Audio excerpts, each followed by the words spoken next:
Minha filha tá lá na sala assistindo King Kong. Tá bem no fim. E ela tá chorando. Eu vou tentar filmar ela.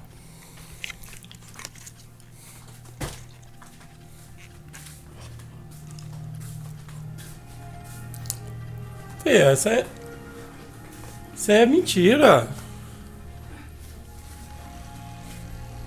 Por que você tá chorando? Por que você tá chorando?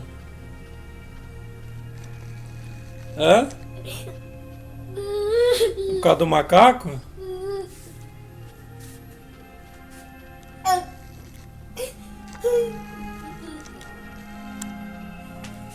Olha aqui pro pai.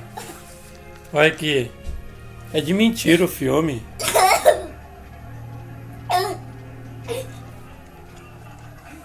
Olha lá, ó. É de mentira, fia.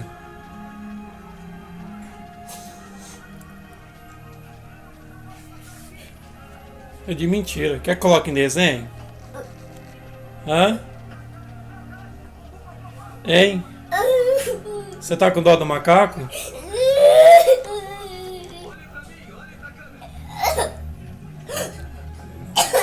Daqui a pouco o pai coloca num desenho pra você, tá? Você quis assistir?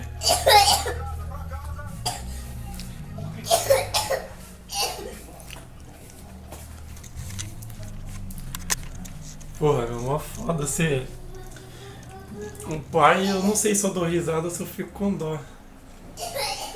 Entendeu? Mas